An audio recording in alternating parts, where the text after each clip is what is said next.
A very good morning, ladies and gentlemen, and thank you very much for joining us for what I am sure is going to be a most humorous talk this morning from the one and only. Ladies and gentlemen, please help me welcome back for the final time, and please help me for his contributions throughout the cruise as we welcome back Mr. Sam Hall.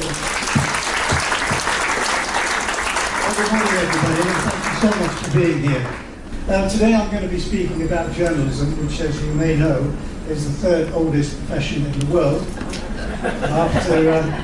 after prostitution and politics. And as Ronald Reagan once said, there's not a great deal of difference between the three. Dean Acheson, the former American Secretary of State, once defined an editor as somebody who sorts out the wheat from the chaff and then publishes the chaff. Well, we had an ITN newscaster who at the end of news at 10 was given a piece of paper, and he looked down and then he looked back at the camera and he said, we have a late football result, Division 1, Arsenal 2.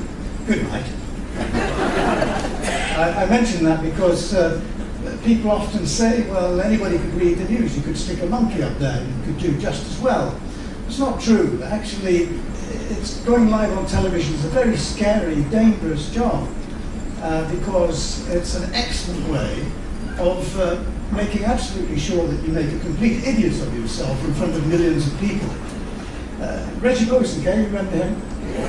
Oh yes. He was reporting live from an air show, and he went up to a mechanic who was tinkering with the undercarriage of an aeroplane.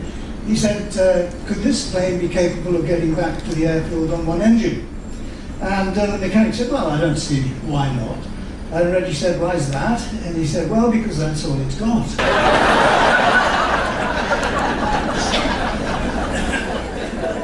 My favourite story, which I've told to a few people at dinner, so apologies for that, but is when Reggie, his wife had left him, his wife Felicity had left him. He went to live with his sister, who lived in an apartment overlooking the King's Road in London. And she had a little balcony, and for some weird reason, Reggie got it into his head that he wanted to grow some tomatoes. So he went out and he bought a couple of grow bags. He cut them open and dutifully watered them for about 5-6 weeks. But nothing really happened, and he expressed his disappointment that these tomatoes hadn't flourished. And his sister commiserated with him, and then she had a second thought and she said, Reggie, you did actually plant some tomatoes, did you? And of course he hadn't, you see, because he'd seen a picture of the tomatoes on the cover of this thing and thought that they'd just pop up.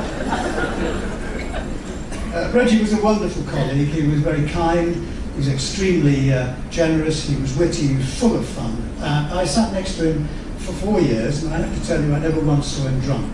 That became a sort of legend in a way, but he'd had polio as a child, and it caused his mouth to droop, and occasionally he'd slur a word or two. And Private Eye got hold of that, and of course that then became fake news, as we call it today.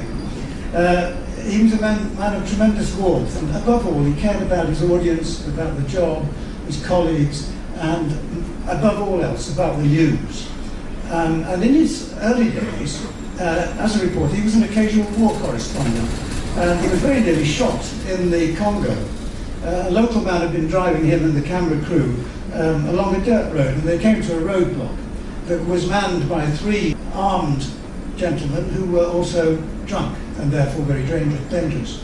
And one of them spoke to the driver and he said some length, and Reggie said, what's he saying, what's he saying? And the driver said, well, he says he's going to shoot you. So thinking quickly, Reggie reached inside his pocket and pulled out a letter.